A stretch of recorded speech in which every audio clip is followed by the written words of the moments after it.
دوستو، ایک دفعہ کا ذکر ہے کہ ایک شخص چوری، ڈکیتی اور قتل میں بہت مشہور تھا اور نہایت معمولی بات پر کسی کو قتل کر دیتا۔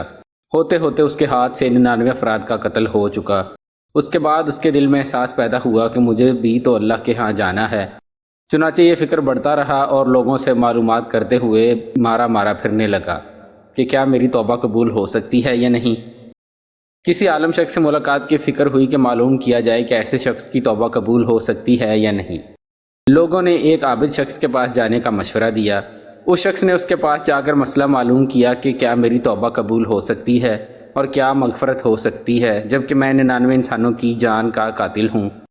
تو اس عابد کو مسئلہ معلوم نہیں تھا، تو اس نے اپنی عقل سے قیاس آرائی کی کہ جو آدمی 99 انسانوں کا قاتل ہے اس کی مغفرت کیسے ہو سکتی ہے۔ چنانچہ اس نے کہہ دیا کہ تیری توبہ قبول نہیں ہوگی۔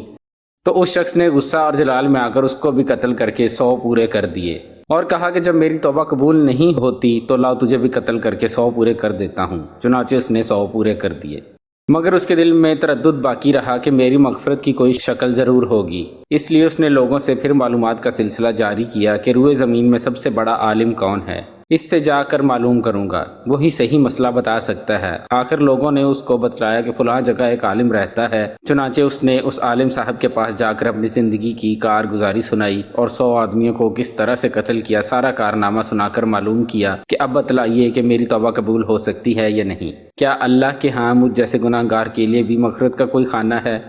تو اس عالم صاحب کو چونکہ علم تھا، اس نے بتلایا کہ تیرے گناہ معاف کرنے میں اللہ کے یہاں کیا رکاوٹ ہے۔ اللہ تعالیٰ توبہ قبول کرنے والے ہیں، شرط یہ ہے کہ تم سچے دل سے توبہ کرو اور آئندہ کبھی بھی گناہ نہ کرو۔ اللہ کی رحمت کا سمندر تجھ جیسے گناہ گاروں کی گناہوں سے بہت بڑا اور بہت وسیع ہے۔ چنانچہ اس عالم صاحب نے مشورہ دیا کہ تم فلاں جگہ سفر کر کے جاؤ، اللہ کے بندے رہتے ہیں، ان کا مشغلہ صرف اللہ کی عبادت ہے، ان کے ساتھ مل کر اللہ کی عبادت کرو اور نادم ہو کر اپنے گناہوں کی دل سے معافی مانگو، انشاءاللہ تمہاری مغفرت ہو جائے گی۔ جب اس شخص نے آدھا راستہ طے کر لیا تو ملک الموت آ گئے اور اس کی موت ہو گئی۔ اب اس کی روح لے جانے کا مسئلہ کھڑا ہوا۔ آسمانوں سے رحمت کے فرشتے بھی آئے اور عذاب کے فرشتے بھی۔ رحمت کے فرشتے کہنے لگے کہ اس کی روح لے جانے کا حق ہم کو ہے، اس لیے کہ یہ سچے دل سے تائب ہو کر عبادت کے لیے جا رہا ہے، اور عذاب کے فرشتے کہنے لگے کہ اس کی روح لے جانے کا حق ہم کو ہے، اس لیے کہ اس شخص نے کبھی کوئی نیک کام نہیں کیا، پوری زندگی معصیت میں گنوا دی۔ اسی دوران آسمانوں سے آدمی کی شکل میں ایک فرشتہ آیا۔ بعض روایات سے معلوم ہوتا ہے کہ یہ آنے والا فرشتہ حضرت جبرائیل امین علیہ السلام تھے۔ چنانچہ اس فرشتہ نے تشریف لا کر ان دونوں کے فرشتوں کے درمیان یہ فیصلہ کیا کہ دونوں طرف کی مسافت ناپ کر دیکھ لو، جہاں سے آ رہا ہے وہاں اس کی مسافت قریب ہے یا جہاں جا رہا ہے وہاں کی مسافت، لہٰذا جہاں کی مسافت قریب ہو اس شخص کو وہاں والوں میں شمار کر دیا جائے۔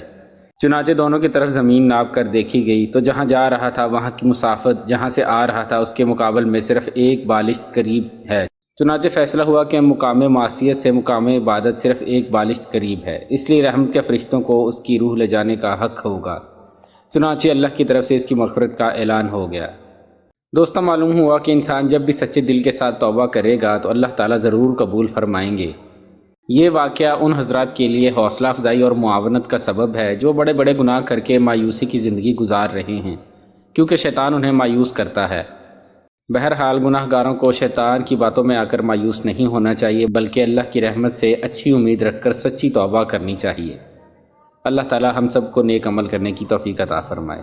ناظرین، امید ہے آپ کو آج کی ویڈیو پسند آئی ہوگی۔ اس طرح کی مزید اچھی ویڈیوز کو دیکھنے کے لیے چینل کو لائک کریں، شیئر کریں اور سبسکرائب کریں۔ شکریہ۔